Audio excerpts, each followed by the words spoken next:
Vamos a hacer un paréntesis en el libro de Romanos. Toda la semana estuve bastante preocupado. Bueno, creo que en Navidad no les voy a hablar de Romanos, ¿verdad? En la víspera de Navidad vamos a hablar entonces de otro tema, y quiero en esta mañana hablarles a ustedes acerca de la iglesia. Acerca de la iglesia, porque esta iglesia crece y crece y crece, y gracias a Dios que tenemos un buen liderazgo, tenemos pastores santos, tenemos diáconos que nos están ayudando, pero es muy importante que en esta mañana todos nosotros comprendamos qué es realmente la iglesia, los deberes y las responsabilidades de la iglesia, y cuáles son los deberes de ustedes hacia sus pastores y de nosotros hacia ustedes. Vamos en primer lugar en esta mañana a comprender algo. ¿Qué significa la palabra iglesia o qué es iglesia? Vivimos una época donde la gente te dice, voy a la iglesia protestante, voy a la iglesia evangélica, voy a la iglesia católica. Pero la palabra iglesia, en su raíz etimológica, es la palabra griega eklesia, eklesia, y significa, literalmente, significa un grupo de personas o una asamblea llamados o sacados de un lugar y colocados fuera de otro ambiente. O sea, cuando tú agarras una cosa, por ejemplo, está en el frío y es un juguete, está en la nieve, y agarras ese juguete y lo pones en un clima donde no hace frío, no has cambiado de ambiente. Pues sacar fuera, este movimiento, literalmente en su raíz etimológica significa ser sacados fuera. Cuando hablamos nosotros teológicamente de la palabra iglesia, o de que formamos parte de una iglesia, o de que somos una iglesia, comprendemos que somos un grupo de personas que hemos sido sacados de las tinieblas y hemos sido colocados en el reino de la luz. Antes no sabíamos lo que hacíamos puras tonterías, nos avergonzamos de lo que hacíamos, y nos saca Dios y nos coloca en la luz y comenzamos por primera vez a ver la luz. Esto es literalmente lo que significa la palabra iglesia. Un grupo o una asamblea de santos o de personas llamados y colocados en otro ambiente. Ahora muy bien, ¿quiénes formamos parte de la iglesia? Bueno, la iglesia tiene dos definiciones. Existe la iglesia universal y existe la iglesia local. La iglesia universal es el cuerpo místico de Cristo. La iglesia universal no puede ser una secta, no puede ser un grupo determinado, porque cuando ustedes oigan cualquier grupo que diga, en esta iglesia se encuentra la verdad, o esta iglesia salva, o esta religión salva, eso es una secta. Cuando ustedes oyen que una secta, la gente ni siquiera sabe lo que es una secta. Por ejemplo, Roma ha enseñado que fuera de Roma no hay salvación, por lo que Roma es la secta más grande que existe. Y cuando nos preguntan a nosotros, ¿es cierto que ustedes tienen la verdad? La respuesta es, no es cierto. Es cierto que en tu iglesia está la verdad, tampoco es cierto. La verdad es Cristo. Y la salvación se encuentra en cualquier grupo de cualquier parte del mundo donde se predique la palabra de Dios, la gracia, la salvación por la sangre de Cristo, la fe en su sangre, la fe en su obra en la cruz del Calvario, su resurrección y la infalibilidad e inerrabilidad de la palabra de Dios.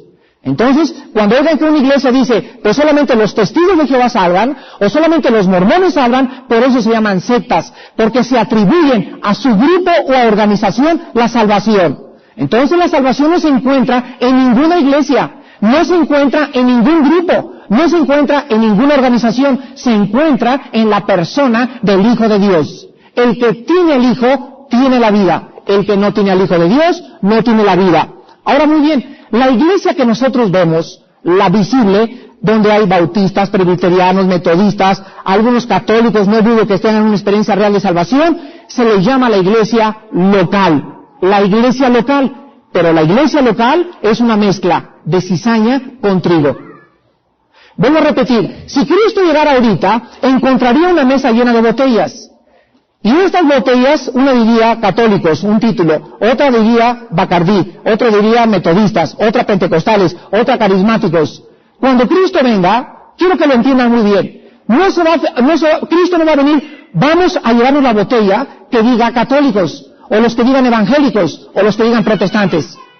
Cuando Cristo venga, no se va a fijar en el título, ni en lo que dice afuera. Cuando venga Cristo, va a buscar quién de esas botellas tiene su espíritu.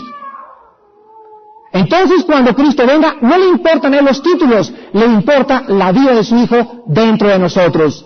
La iglesia local está formada de los salvos y de no salvos, y estoy seguro que aquí mismo, en esta iglesia que formamos nosotros, muchos de ustedes no son cristianos. Tienen un año viniendo, se dicen cristianos, a lo mejor hasta se bautizaron, pero el bautismo no te hace cristiano. ¿Y cuántos de ustedes cuando venga Cristo van a arrepentirse porque nunca formaron parte de la iglesia universal? Formaron parte de la iglesia local. Asistieron a esta iglesia, o a la metodista, o a la católica, pero nunca se convirtieron. Ahora muy bien, en 1 de Pedro capítulo 2, versículo 9, la Biblia nos muestra y nos dice en qué consiste este llamamiento o esta separación de nosotros de dos ambientes, de las tinieblas a la luz. Y dice en 1 de Pedro 2, 9, mas vosotros sois linaje escogido, real sacerdocio, nación santa, pueblo adquirido por Dios, ¿para qué? Para que anunciéis las virtudes de aquel que os llamó de las tinieblas a su luz admirable. No existe ningún versículo tan claro en el Nuevo Testamento que nos explique con tanta simplicidad y sencillez lo que es la iglesia. La iglesia, en primer lugar, somos un grupo de personas y se nos llama hijos del Rey. De sangre azul, imagínense. Somos linaje escogido. Alguien se jacta y dice, pues yo me apellido Pompidou y mi apellido de los Campos Verdes y tengo mi sangre, sangre inglesa y sangre francesa. Ven al mexicano con los 3 pelos parados y los bigotes ahí colgándoles y dicen, no, ese Corrientes nació cerca de Tepito, ¿verdad? Tepito Place. Pero cuando nosotros venimos a la Biblia, encontramos que el cristiano deja este mundo, es sacado de este mundo, y en ese momento alguien entra a mi vida y yo tengo una naturaleza que no pertenece a este mundo. Cuando mi madre me dijo hace como 2 años, Armando, yo te di el ser, le contesté a mi mamacita, madre, quiero que sepas que te quiero, te honro, la sigo queriendo, pero tú no me diste el ser, tú me diste este cuerpo, mi cuerpo, el de cuerpo de Armando, se engendró en tu matriz, pero cuando yo nací en este mundo físicamente, heredé el carácter de mi padre, heredé muchas cosas tuyas, el color de ojos tuyos, tus lunares, cosas físicas. Pero cuando recibí a Cristo hace 12 años y Él entró a mi vida, nací a otra dimensión, a otro mundo, porque el Espíritu vino del cielo, entró a mi vida y me hizo ciudadano del reino de Dios. Entonces cuando entra el Espíritu en mi vida y me abre los ojos, veo este mundo y ya no siento nada de este mundo que me atrae. Ya veo las diversiones vanas, veo las risas huecas, ya no me atrae el licor, ya no me atraen las cosas que antes me atraían, porque he nacido de nuevo, tengo otra naturaleza y ahora formo parte de una familia. Dice Pedro, somos linaje escogido. En segundo lugar dice que somos real sacerdocio. No hay una casta especial de sacerdotes. Cuando oigo a alguna persona que le dice a alguien, oiga padre, oiga sacerdote, es antibíblico, porque la Biblia dice, todos los cristianos somos sacerdotes. ¿Y por qué somos sacerdotes? Por el simple hecho que podemos orar por alguien y Dios contesta nuestras oraciones. La palabra hieresis en el griego, sacerdocio, es la palabra que significa interceder por otra persona. Si tú no eres cristiano y le pides a Dios por otra persona, Dios no te oye. A lo mejor te puede oír y los poderes del mal contestan tus oraciones, pero el cristiano sacerdote, desde el momento que recibe a Cristo, somos una nación santa y un pueblo adquirido por Dios. Ahora muy bien, ¿cuándo nació la iglesia? La iglesia no existía en el Antiguo Testamento. La iglesia nació 50 días después de la muerte de Jesucristo y 10 días después de su ascensión en el día de Pentecostés. Cuando el Espíritu Santo cayó al mundo por primera vez en la historia y se quedó dentro de nosotros, en ese momento formamos parte de la iglesia. En el Antiguo Testamento, el Espíritu Santo venía sobre las personas, y escuchen esto, no todas las personas sobre las cuales vino el Espíritu Santo en el Antiguo Testamento fueron salvas. ¿Escucharon lo que les dije? Hay personas sobre las cuales el Espíritu Santo vino, por ejemplo, sobre Sansón. Sansón era un hombre común y corriente, y se convertía en Rambo cuando el Espíritu Santo venía sobre él. Y en ese momento tenía una fuerza que agarraba a un león y le hacía así la quijada. A 2000 filisteos los mató con la quijada de un buey. Pero cuando el espíritu se iba, era un hombre común y corriente. No tenía poderes él. Él no era un hombre sobrenatural, ni era He-Man ni Rambo. Era un hombre común y corriente. Pero el espíritu lo habilitaba, lo capacitaba para tener fuerzas sobrenaturales. Después David era un muchacho común y corriente, sabía muy poco de Dios, pero era recto delante de Dios. De repente, el Espíritu entraba a la vida de David y comenzaba David a escribir el Salmo 22. Dios mío, ¿por qué me has desamparado? Horadaron mis manos y mis pies, sobre mi ropa y jugaron suertes. He sido derramado como las aguas y mis huesos fueron descoyuntados. David estaba escribiendo bajo la inspiración y bajo la dirección su mano del Espíritu de Dios, el Salmo 22, profetizando la crucifixión 1000 años antes de que Cristo naciera. Pero cuando el Espíritu salía de David, David no tenía inspiración ni sabía nada de Dios. Pero llega el día de Pentecostés y el Espíritu Santo se queda dentro de nosotros. Y ahora me dice Dios, Armando, todos los días, cuando cargas tus baterías conmigo y cuando absorbes la palabra en tu corazón y tienes comunión conmigo en la mañana y tienes oración conmigo, estás capacitado para escribir, Armando. Y lo he descubierto, puedo escribir y agarro un sermón y lo hago en 1 hora y de repente me sorprendo y digo, yo hice esto, yo lo hice, pero no lo hice yo, sino que Dios trabajando a través de mí y la gracia de Dios que es poderosa en mi vida, me ha guiado escribiendo esto y ahora todo lo que hago, todo lo que produzco, todo lo que escribo, todo es el resultado de mi comunión con Jesucristo. Y es triste que este poder que dice en Efesios, que es grande en nosotros, lo contristemos y lo apaguemos, porque el poder de entre nosotros lo podemos contristar con nuestro pecado. No contristéis al Espíritu de Dios, dice la Biblia. En otro pasaje dice, no apaguéis al Espíritu de Dios. Este poder que tenía Sansón y David, lo podemos nosotros bloquear y detener cuando vivimos en pecado. La iglesia entonces, después de que nació, vemos que formamos parte de la iglesia por medio del bautismo del Espíritu Santo. ¿Cómo pueden formar parte de la iglesia? Escuchen esto, no hay membresía. Se ríen muchos, ¿verdad? Pero desgraciadamente yo les decía en el último mensaje en Apocalipsis que si Cristo no llegara en los próximos 25 años, no íbamos a tener mucha diferencia, muchas denominaciones a los católicos, porque la iglesia evangélica y protestante va en camino al degeneramiento de tantas tradiciones. Y ahora hay iglesias donde te hacen miembro de la iglesia y firmas una membresía como si fuera el Club Casablanca.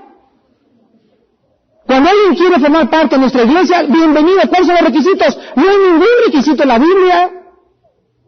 Entonces yo puedo llegar a tu iglesia el domingo, puedes venir ya que quieras a mi iglesia.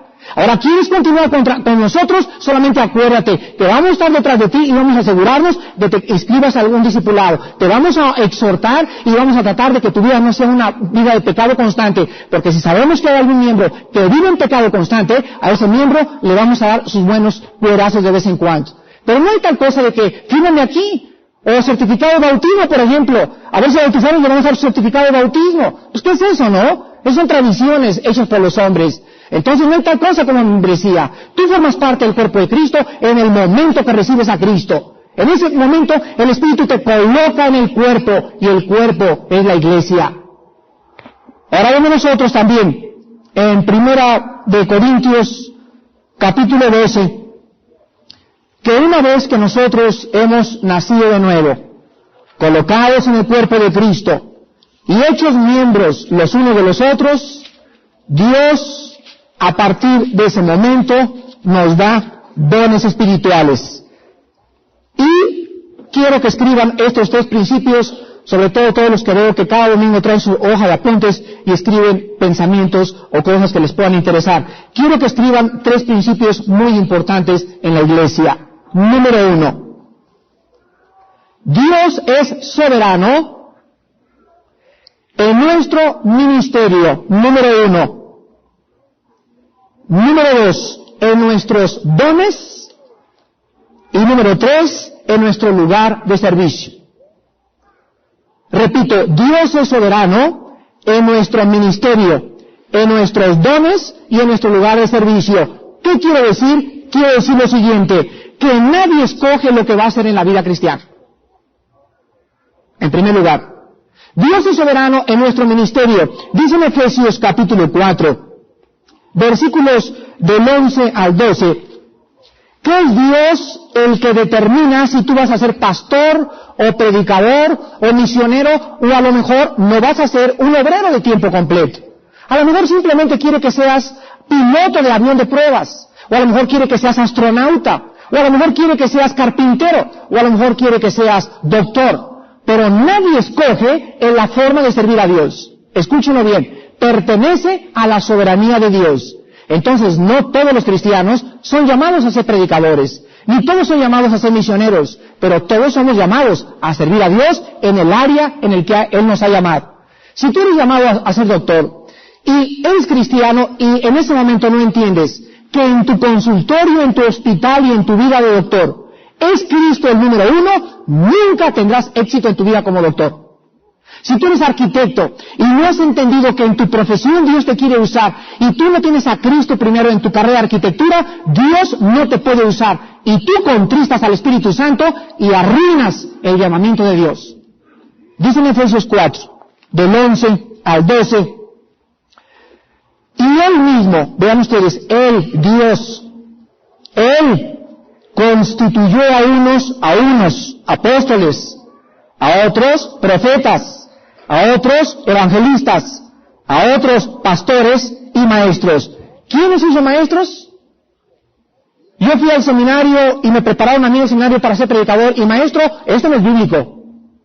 Dios me llamó a ser predicador y maestro de la palabra. Dios me llamó a ser misionero, Dios me llamó a ser arquitecto, Dios me llamó a ser doctor. Uno no escoge simplemente porque, como hemos de pedir, no sabemos. Imagínense jóvenes que me dicen, Armando, quiero ser predicador. ¿Por qué quieres ser predicador? Porque me gusta pararme y que toda la gente me vea. ¿Se dan cuenta? Motivo equivocado. Tenemos que entender eso. Dios nos llama y nos capacita para el equipo que nosotros necesitamos. Vean el versículo 2. Dice la Biblia que Él hace todo esto con un propósito: perfeccionar a los santos. La palabra perfeccionar aquí es la palabra griega equipar. O sea, que Dios le da a uno una armadura, a otro le da armas de carpintero, a otro le da un botiquín de doctor, a otro le da la habilidad para dibujar, a otro es diseñador en la iglesia, a otro es artista, porque todos con nuestros dones contribuimos a que todos nosotros nos ayudemos unos a otros. Ahora, en segundo lugar, Dios también es soberano en los dones. Vean 1 Corintios 2. Yo quiero hablar en lenguas. Yo quiero ser sanador. Yo quiero tener este don de maestro, y la gente anda buscando, y las herejías en las iglesias, vamos a buscar, y Señor, dame este don y dame aquello. La Biblia enseña claramente que nosotros no escogemos los dones. Dice en 1 Corintios 12, versículo 7. Pero a cada uno, bueno, vamos a hablar desde antes, desde el versículo 4. Dice, hay diversidad de dones, o sea, no todos tienen los mismos dones, que quede claro. Si alguien habla en lenguas, no le digas que tiene que hablar en lenguas a tu compañero, ni tú tampoco quieras hablar en lenguas como el otro. Si tu amiga tiene el don de dar escuela dominical, no quieras tú también dar escuela dominical, porque ella ha sido capacitada para dar escuela dominical. Dice, hay diversidad de dones. Y no hay ninguna parte en la Biblia donde se nos enseñe que todos tenemos los mismos dones. Todos tenemos diferentes dones. Pero dice el Espíritu es el mismo. Hay diversidad de ministerios, o sea, de formas de servir a Dios. Pero el Señor es el mismo. Y hay diversidad de operaciones. Pero Dios es el que hace todas las cosas, es el mismo. ¿Qué significa operaciones? Es la palabra griega energemata, que significa diferentes formas de energía, o de formas como el Espíritu opera. ¿Cómo operó en el Antiguo Testamento? Abrió el Mar Rojo, cayeron piojos del cielo sobre Egipto, se convirtió el río Nilo en sangre, alimentaron los cuervos a Elías con medio de carne y de pan. Hay muchas formas como el Espíritu trabajó. ¿Por qué queremos que el Espíritu trabaje igual en el Nuevo Testamento? Señor, mándanos Pentecostés y que se vuelva a temblar este lugar. Es que ya no hay necesidad, porque ahora las personas tiemblan cuando oyen la predicación de la palabra. Ahora la operación del Espíritu Santo es muy diferente. Ahora la fe es por el oír, ya no por los milagros, ya no por los sueños, ya no por las visiones, es por el oír la palabra de Dios. Si nadie se convierte por la predicación de la palabra, no está convertido. Y si alguien quiere convertirse, por ir a una campaña de sanidad y ver que alguien se sana y porque su abuelita comenzó a correr como conejo por todo el estadio, en ese momento esa persona no es cierto que se convirtió por conveniencia, pero no nació de nuevo. Dice entonces aquí en Corintios, qué clara es la palabra, versículo 7, pero a cada uno, no dice a todos, ¿verdad?, sino a cada uno le es dada la manifestación del Espíritu para provecho. La palabra provecho significa para el bien de los demás. ¿Escucharon? No para mí mismo, para el bien de los demás. Entonces mis dones son para que mis hermanos ayuden a crecer. Y dice el versículo 8, porque a este, o sea, a Juan, les daba por el Espíritu palabra de sabiduría. A otro, o sea, Pedro, palabra de ciencia, según el mismo Espíritu. A otro, a Santiago, fe por el mismo Espíritu. A Chencho, dones de sanidades por el mismo Espíritu. A otro de hacer milagros. A otro profecía. A otro discernimiento de espíritus. A otro diversos géneros de lenguas. A otro interpretaciones de lenguas. Pero todas estas cosas, ¿qué cosas? Sabiduría, lenguas, sanidades, milagros, todas estas cosas las hace uno y el mismo Espíritu, repartiendo a cada uno en particular como no oí.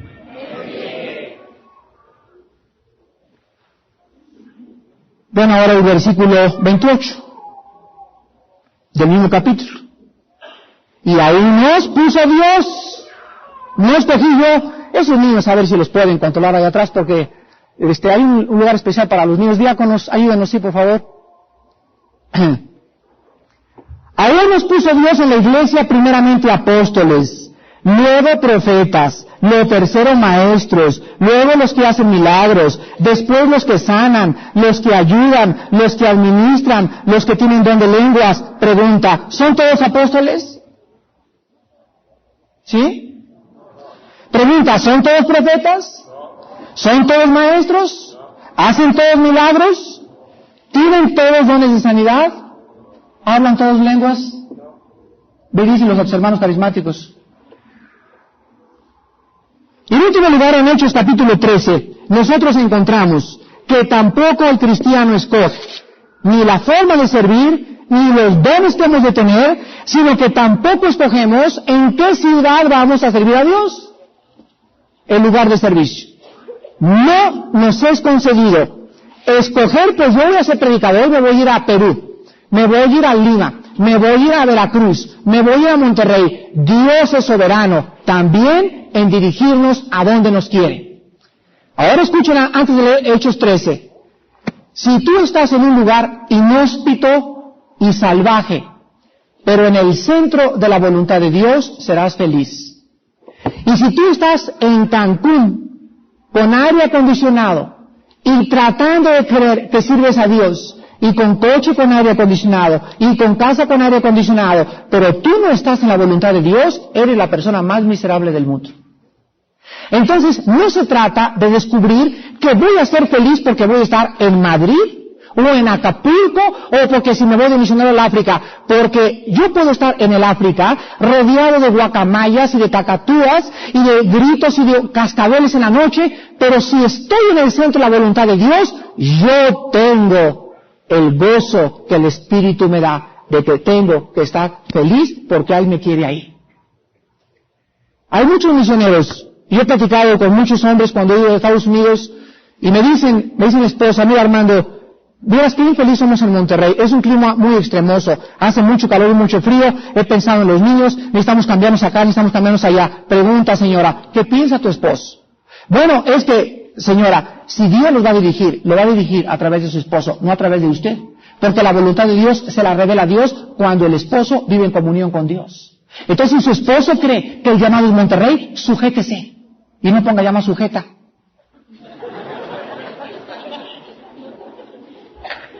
Es muy diferente, ¿verdad? Que tenga oídos para oír oiga. Entonces es importantísimo que nosotros sepamos, bueno señora, ¿qué hago? Me dijo la señora, le dije, mire, vamos a hincarnos ahorita en primer lugar, y ahora y dígale, Señor, te doy gracias, porque tengo mucho calor, Señor, y siento que necesito comerme 3 horchatas todos los días para poder estar fresca. Señora, odio los mosquitos de Acapulco, odio el calor de Monterrey, Padre, pero si es tu voluntad, dame tu paz. a pelear contra ti. Si no quieres hacer como Chincha aquí en Monterrey, Señor, hágase tu voluntad, pero dame tu paz. Y se levantó y la señora dijo, me siento como nueva. Siento que una carga grande ha caído en mi espalda. Y dije, simplemente usted ha doblado su rodilla ante aquel que es soberano en nuestras vidas. Es inútil pelear contra Dios. Es inútil, jóvenes, ustedes que me escuchan, ya vamos a mandar misioneros la semana que entra en esta iglesia. Jóvenes, que tu novio, ¿verdad? Y te dice Juan de Dios, o te dice por ahí Mauricio, te dice por ahí Davidcito, te dice por ahí todos los roros que andan por ahí en el grupo de jóvenes. Pues siente el llamado para acá, ponte a orar. Y tienes que comenzar a madurar antes de casarte para saber que si Dios quiere a tu esposo que lo mandemos a China o los quiere en Corea o en Seúl, quiero que sepas que tú vas a ser feliz en Seúl si le rindes tu rodilla y reconoces que es Dios el que los ha enviado. No podemos luchar contra Él. Él es soberano donde Él quiere que nosotros estemos. En Hechos 13 lo encontramos. Había entonces en la iglesia que estaba en Antioquía profetas y maestros: Bernabé, Simón el que se llamaba Níger, Lucio de Cirene, Manaén el que se había criado junto con Herodes el tetrarca, y Saulo. Ministrando estos al Señor y ayunando, dijo el Espíritu Santo, no dijo Santiago ni Pedro, el Espíritu dijo, apártenme a Bernabé y a Saulo para la obra a la que los he llamado. Y cuando Dios dice, apártame a Juan, apártame a apártame a aquel, es porque su llamamiento es muy fuerte y Él nos va a decir en dónde nos quiere. Quiero, antes de pasar al siguiente punto, contarles una experiencia muy importante. Hace 2 años, estábamos en Estados Unidos, mi esposa y yo, y entró a una clínica donde le hicieron exámenes y le dijeron que tenía problemas del pulmón muy fuertes, mi esposa, y que tenía asma. Ella había tenido ya problemas muy fuertes con el smog y la contaminación de México, y haber vivido en México más de 8 o 10 años le agravó más su problema. Veníamos en el camino de Estados Unidos manejando hacia México, y el doctor me dijo, me recuerdo todavía las palabras del doctor antes de salir de su consultorio: Armando, haz lo posible. Dentro de tus medios, claro que el doctor no era cristiano, haz lo posible para que tu esposa salga de la Ciudad de México. Y si tú puedes impedir que ella venga a México las veces que más puedas, la vas a ayudar y le vas a extender más años de vida. Veníamos platicando en el camino y yo venía orando, Padre, el doctor me dice eso, tú me dices otra cosa. Ahora, le dije yo a Dios, Señor, si tú quieres que nosotros sigamos en México y mi esposa quiere o quieres que se muera de enfisema pulmonar y de cáncer pulmonar, pues es tu voluntad. Si así nos quieres, así lo vamos a hacer, pero damos tu paz. Pasó el tiempo y mi esposa se agravó. Comenzó a toser ya muy fuerte en las noches, comenzó casi ya, parecía tuberculosa con cosas de esputos de sangre, cuando escupía, etcétera, etcétera. La volví a dar con el doctor y me dijeron su estado es gravísimo. Está a punto de tener una enfisema pulmonar que se le puede convertir en cáncer por el smog de México.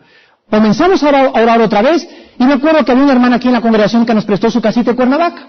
Entonces fuimos a Cuernavaca y la dejé allá, la comencé a dejar 2 días a la semana, 3 días a la semana para que se recuperara. Y mientras ella estaba allá, pues son muy listas las mujeres, ¿verdad? Todos los días compraba el periódico y comenzó a buscar casa. Y le dijimos a Dios, Padre, si tú quieres que nos vengamos a Cuernavaca, vamos a encontrar casa dentro de este presupuesto y con estas condiciones. Mi esposa comenzó a buscar casa, llegué como las 3 semanas yo, me dijo, fíjate que encontré una casita linda, hoy los que vayan a mi casa a comer de Villanueva la van a conocer, qué bonita está, con arbolitos, etcétera, etcétera. Y llegamos y le dije a Dios, esto es lo que yo quiero. Árboles por todos lados, levantarme la mañana y respirar y que el teléfono no suene tantas veces para poder tener más devocionales. Porque aquí en México desde las 4 a las 3 de la mañana no dejaba sonar el teléfono, llegó el momento en que ni siquiera podía estar yo con el Señor. Necesitaba un tiempo a solas y Dios proveyó este medio. Pues rentaba la casa, rentaba el doble, nos las bajan a la mitad, todo es de parte de Dios y descubrimos que así como nosotros le dijimos en México, queremos hincar la rodilla y si nos quieres matar bajo el smog, morimos bajo el smog, Dios sabía, como le dijo a Abraham, mata a tu hijo, pero cuando Abraham estuvo dispuesto a sacrificar a su hijo, Dios le dijo, yo no quiero que tú mates a tu hijo. Y Dios nos contestó, ¿ustedes creen que yo quiero que se mueran en el smog? ¿Tú crees, Armando, que yo quiero mártir como tu esposa para que sea una mártir para mi causa? Yo quiero porque he venido para darles vida. Y vida en abundancia. Y que disfruten la vida antes de que yo venga. Todas las cosas que Dios nos ha dado son para que disfrutemos. Quiero que tengas tu buena casa, tu buen coche, tu buena ropa. He venido para darles vida. pero hagan mi voluntad y estén dispuestos a sacrificarse. Cualquier joven que diga en esta mañana, Padre, si no quieres que sea con Chencho, llévatelo, Señor, te lo va a regresar. Pero Dios quiere que estemos dispuestos a hacer su voluntad. Y entonces te bendice. Cuando levantó la mano a Abraham, le detuvo el ángel la mano y le dijo, ahora veo que temes a Dios. ¿Usted cree que Dios quería que matara a su hijo? Claro que no quería, pero una lección para todos. Abraham, el ejemplo de la fe, dispuesto a sacrificar lo más preciado que él tenía. No era su marquís, ni su cuba, ni su casa en Cuernavaca, era su hijo. ¿Lo estás tú? Ya no se diga de tu hijo, que no te quiten tu vestido, o tu terreno, o tu coche, o tus bienes, o tu trabajo. ¿Cómo es posible ahora en Navidad si yo hablo de Cristo? Hasta el trabajo pierdo. ¿Ves? No estás dispuesto al sacrificio. Y si no hay ese espíritu de sacrificio en tu vida, no has entendido lo que significa cargar la cruz. Cargar la cruz significa estar dispuestos a perder todo. Aquí ya vemos ya 4 o 5 pastores. Yo no soy mayor que ninguno de ellos, ni tengo más poder que ninguno de mis pastores. Posiblemente tenga más influencia, pero no más poder, ni tampoco más sabiduría, porque todos tenemos al Espíritu de Dios, y Dios me ha capacitado y me ha preparado un poquito más que ellos nada más, y yo les estoy comunicando mis conocimientos para que ellos sigan a Cristo también, pero los deberes que les muestro no son para mí, son para los 5 pastores que tenemos en esta iglesia. Alguien me ha hablado y me ha dicho, Armando, fíjate que le hablé a uno de los diáconos y, por favor entiéndanlo, los diáconos no son pastores, entiéndanlo por favor los miembros de esta iglesia. Cuando ustedes quieran consejo, háblenles a los pastores. Los diáconos son ayudantes, nada más. Ayudantes. Los que estamos para dar consejo y dirigirlos a ustedes somos los pastores. Los diáconos solamente ayudan a cargar sillas, a levantar esto y el otro, pero los dirigentes, los obreros son los pastores. Entonces, cuando ustedes pidan consejo, pídenlo a los pastores. Haz una cita con cualquiera de nosotros. Todos tienen nuestros teléfonos y a todos les damos cita porque para eso estamos. Háganos con tiempo. Hay hermanas que llegan a salir de desayunar. Hermano, quiero tirarle un rollo de media hora. Señora, discúlpeme, pero estoy empapado en sudor después de predicar en el desayuno, hermana. ¿Por qué no me habla a mi casa? Hay gente muy imprudente, ¿verdad? Entonces tengan también la prudencia de hacer una cita con tiempo o es una urgencia. El hermano, hábleme por teléfono con urgencia y te ayudo en ese momento por teléfono. Pero la responsabilidad de ustedes hacia nosotros es la siguiente.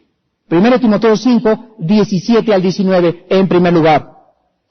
Los ancianos, acuérdense que cuando oigan la palabra ancianos, es la palabra griega presbúteros, que significa líder, pastor, obispo o pastor de la iglesia.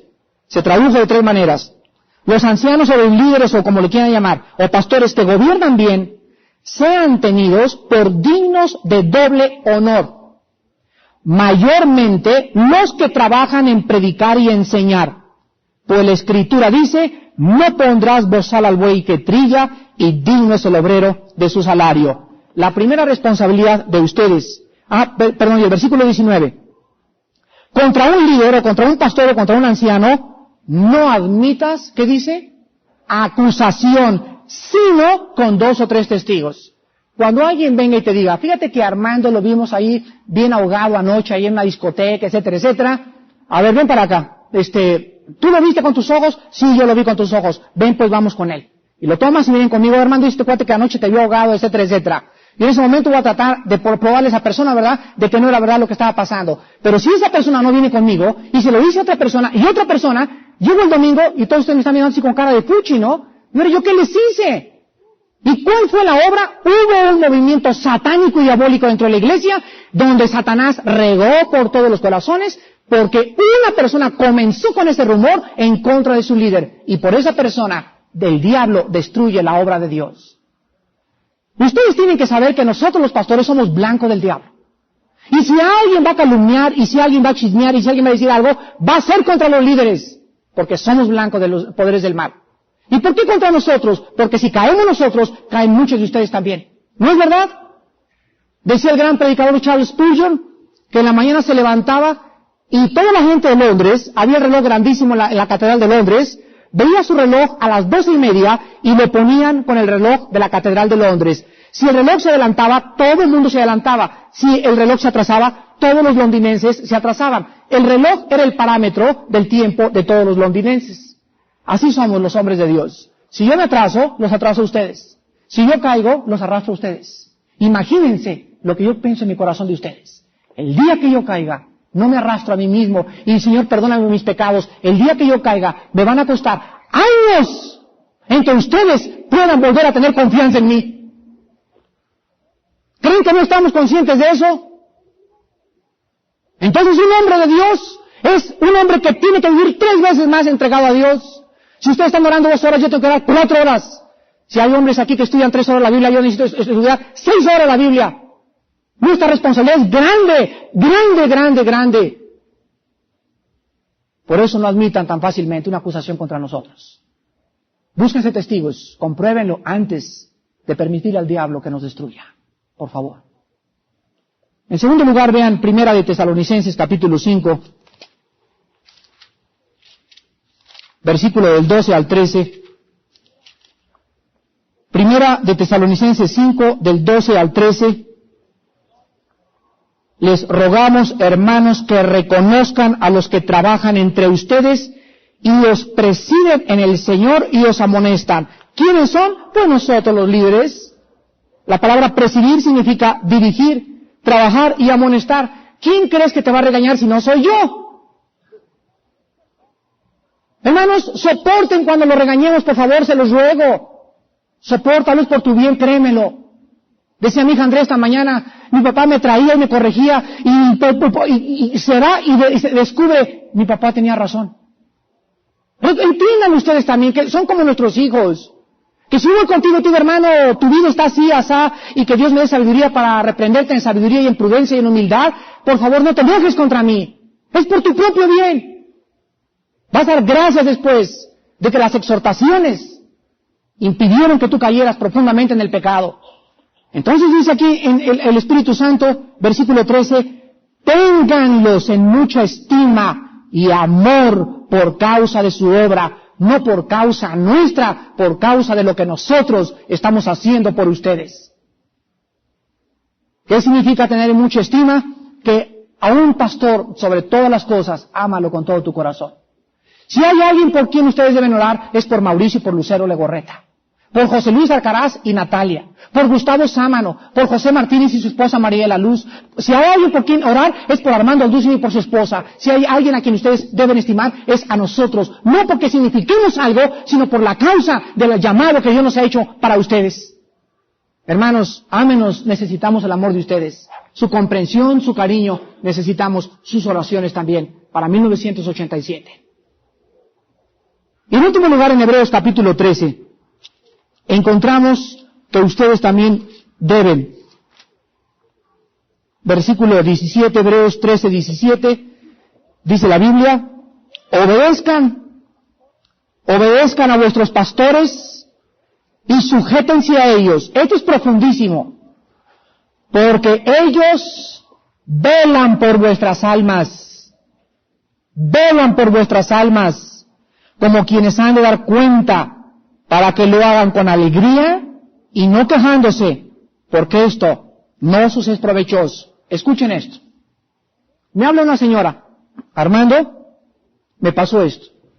En ese momento esa señora, estoy seguro que cualquiera de ustedes, antes de preguntarme algo a cualquier pastor de la iglesia, ora y le dicen a Dios, Padre, te pido que me hables a través de Armando. Háblame a través de Gustavo, háblame a través de José Luis. En eso José Luis, Gustavo, yo, José Martínez o Mauricio, te damos un consejo. Hermanos, escuchen ese consejo. ¿Qué no me gustó lo que me dijo el hermano? Sujétate a él. Y si te sale mal, ¿qué cueriza nos da a nosotros el Señor? Nos va como en feria, créanmelo. Qué tremendo darle un consejo a alguien que salga chueco, o que esté mal, o que esté equivocado. Porque somos responsables, porque velamos por vuestras almas, y Dios nos alinea a nosotros, pero a ustedes los perdona, porque se sujetaron a sus pastores.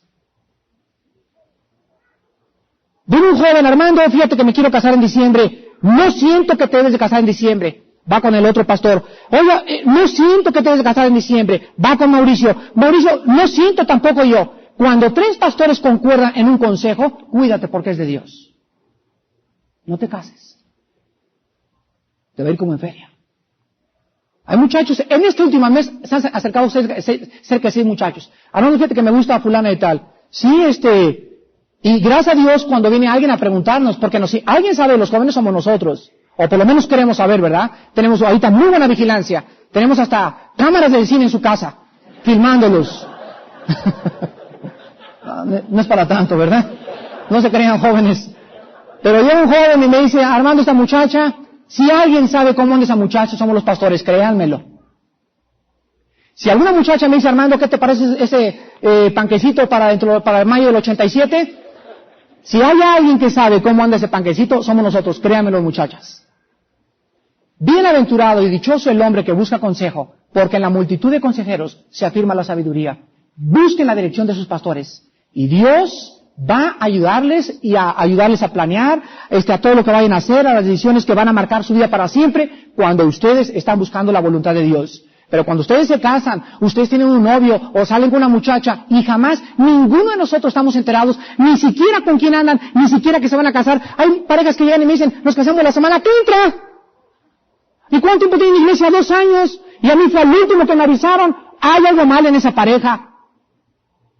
Ellos no están buscando la voluntad de Dios. Entonces hemos sido puestos para ayudarlos. Confíen en nosotros y acérquense cuando tengan dudas, sobre todo dudas tan graves como el casarse. En último lugar, la iglesia debe compartir sus dones a los demás. Ustedes ven aquí el domingo, quiero darles un reporte en esta mañana muy triste.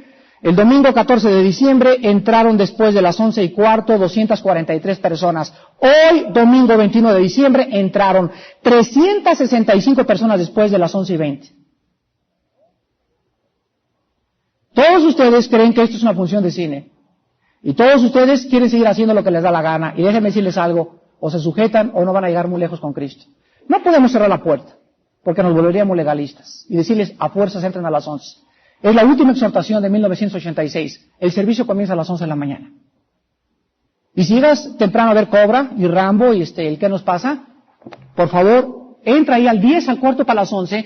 Y acuérdense que a la iglesia no vienen a que alguien se pare aquí a un show y a que hagan esto y el otro y brinque hecho se vista de Chaplin, Enrique, que hagan ya ustedes quieren un show. Y si no vienen, no vienen. Si no predica Armando, no voy. Pues me está siguiendo a mí, me está siguiendo a Cristo. Vienes a la iglesia porque hoy lo descubriste a buscar quién necesita ser consolado, quién necesita ser animado, quién necesita ser dirigido. Vienes a buscar qué hacer, buscar amar y no a ser amado, a consolar y no a ser consolado, a mostrar misericordia y no a que tengan misericordia de ti. Vienes a la iglesia a dar, no a recibir. Y cuando vienen ustedes con esa actitud, que si yo predico o no predico, o que si comenzamos a las 11:30, ustedes no han entendido lo que es la iglesia. Son niños todavía, deberías de llamarte Corintio. Y no podemos ser una iglesia inmadura. Tenemos que saber que no seguimos a ningún líder humano. Seguimos a Cristo. Y los líderes que tienen ustedes ahorita es por la gracia de Dios. No los sigan a ellos. Sigan lo que dice la palabra de Dios. Y ojalá que hubiera más personas en el 87 que llegaran conmigo y me dijeran, Armando, no me gustó tu mensaje el domingo, por esto y por esto y por esto, porque dice la Biblia. Y no me vean como, ya yo me las sé todas. Yo soy un hombre igual que ustedes. Estoy creciendo en la gracia de Dios. Estoy lleno de debilidades, de pecado en mi vida todavía, hay mucho pecado. Y ustedes necesitan ayudarme y ayudar a los pastores, porque somos hombres, no dioses. Y en último lugar, dice en 2 Corintios 9, versículo del 6 al 7, deben diezmar. Sacar la feria. Ahora, esto de los diezmos se ha prostituido, porque ahora hay iglesias donde llega la hora de la ofrenda y saquen los azules. Ahora ya no es azul, pero ahora saquen los morados. A ver, háganles así. Y hay otras donde se dice, bueno, puedes mandar una ofrenda de 1,000, 5, 10, 20 o 25. O sea, se nos dice cómo debemos diezmar. Pero cuando yo vengo a la Biblia, yo vengo y veo otro panorama totalmente diferente. Dice en 2 Corintios 9, 6, pero esto digo, el que siembra escasamente, también segará escasamente. El que siembra generosamente, generosamente también segará. Fíjense cómo debemos de dar. Versículo 7. Cada uno de él, como propuso en su corazón. O sea, como tú propusiste y yo como yo propuse, no como te intimidamos a dar. No como te manipulé para que dieras. No como te forcé a dar. Tú antes de venir ya tienes que haber en tu corazón decidido y apartado lo que le vas a dar al Señor. Pero si aquí usamos manipuleo e intimidación y persuasión para que den más y para que den más, la obra es de los hombres y la obra no es de Dios.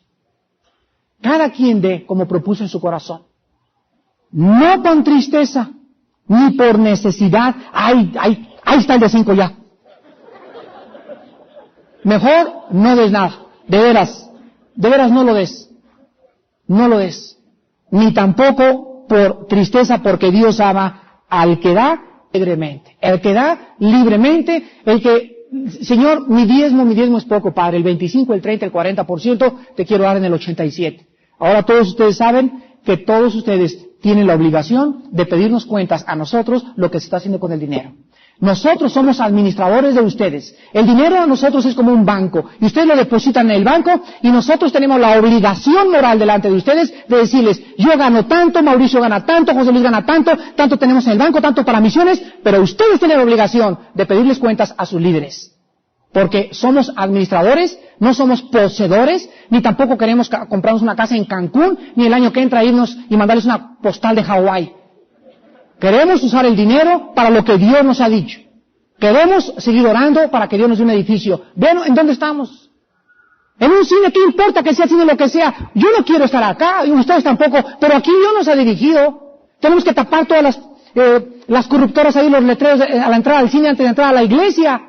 Y se convierte esto en un santuario y mañana se usa para los poderes del mal. Vean lo que hace Dios con nosotros. Pero si el año que entra alguien un terreno, nadie hasta ahorita nos ha cedido un terreno, nadie ha cooperado para un terreno ni para cooperar para una iglesia, y estamos orando todos de que podamos tener algún lugar. Pero si Dios no quiere que tengamos lugar, y ustedes no dan ni tampoco ofrendan, no hay ningún problema, seguimos en el cine, de aquí nos vamos a otro lugar. Pero la obra de Dios no se va a parar. Seguiremos predicando en las calles, en las cárceles, donde Dios nos ponga, porque es la obra de Él, no es la obra de nosotros. Pero ustedes crezcan en la gracia, crezcan en la generosidad y crezcan en la carga y reconozcan y entiendan lo que significa la iglesia. Oremos.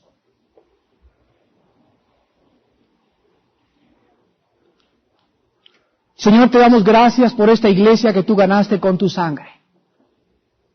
Es tuya, no es nuestra. Tú eres soberano en tus dones y tú has dado los dones que tenemos a cada uno en particular como a ti te ha placido, como tú lo has considerado sabio, y tú eres tan sabio que no puedes cometer errores. Lo que tenemos es lo que necesitamos para vivir. La esposa que tenemos es la esposa que tú escogiste. Los hijos que tenemos tú los escogiste también. Tú eres Dios, nosotros criaturas tuyas. Tú eres el pastor, nosotros las ovejas de tu prado. Padre, te damos gracias porque en tu palabra encontramos lo que es la iglesia y la comprensión de lo que es la iglesia. Señor, en este tiempo en que la iglesia se ha convertido en el club de leones, en el club de rotarios, donde la gente ya va los domingos solamente a recibir, a ver un show, a contemplar un espectáculo, a ver quién predica o quién no predica bonito, y si no predica bonito no regresa, es porque nunca les han enseñado lo que es la iglesia. Padre, la iglesia es un cuerpo de sacerdotes que nos juntamos para adorarte, para buscar a quién consolar y no estar esperando quién nos consuele, para buscar a quién podemos abrazar y no quién nos venga a abrazar, a quién podemos ayudar y no a quién va a venir a ayudarnos. Padre, ayúdanos a profundizar en tu amor, que crezcamos en el amor y abundemos en el amor más y más, los unos por los otros, que seamos benignos unos a otros, que nos perdonemos unos a otros, que seamos misericordiosos unos a otros, como tú fuiste misericordioso y como tú nos perdonaste desde esa cruz. Padre, ayúdanos a crecer en la unidad del Espíritu, que es el vínculo perfecto en la paz. Dales a mis hermanos una comprensión cada vez más profunda de sus obligaciones y responsabilidades, porque somos responsables de los talentos que tú nos has dado. Y que entiendan que no nos sirven a nosotros, ni que jamás nadie vaya a seguirnos a nosotros, Padre. Porque el día que la gente nos siga a nosotros, hemos fracasado nosotros como hombres tuyos. Ayúdanos a enseñarles a nosotros a que sigan a Cristo. a que sean fieles a tu palabra y no a nuestra iglesia ni a nuestra organización. A ti, Señor, a ti sea la gloria, a ti sea la honra y a ti sea el honor, Padre. Y que nuestra alabanza y nuestra actitud sea siempre de corazón, sirviéndote a ti y no al ojo, porque te lo pedimos en Jesucristo nuestro Señor. Amén.